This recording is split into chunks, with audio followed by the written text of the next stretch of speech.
ஃபியூச்சர்ல எதுவும் ப்ராப்ளம் வரக்கூடாது அப்படின்னா, பேசிக்கா தெரிஞ்சுக்க வேண்டிய எலக்ட்ரிக்கல் பிளானிங் பத்தி இந்த வீடியோல பார்க்கலாமா? Idea number 1.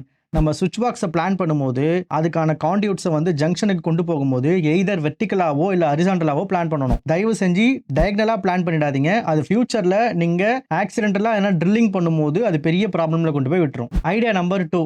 ஸோ நம்ம எலக்ட்ரிக்கல் பிளான் பண்ணதுக்கு அப்புறம், உங்ககிட்ட எலக்ட்ரிக்கல் லேஅவுட் இல்ல அப்படின்ற பட்சத்துல, நம்ம எலக்ட்ரிக்கல் கான்டியூட்ஸ் போற லைன வந்து ஒரு கேமரால ஃபோட்டோ எடுத்து அத டாக்குமெண்ட் பண்ணி வச்சுக்கிறது மூலியமா, ஃபியூச்சர்ல நீங்க எங்கனா ட்ரில்லிங் பண்ணனாலோ, எதனா வால டேமேஜ் பண்ணணும், எதனா மாடிஃபை பண்ணணும்னு நெனைக்கிறீங்கனாலோ, இந்த லேஅவுட் டிராயிங் உங்களுக்கு யூஸ்ஃபுல்லா இருக்கும். Idea number 3.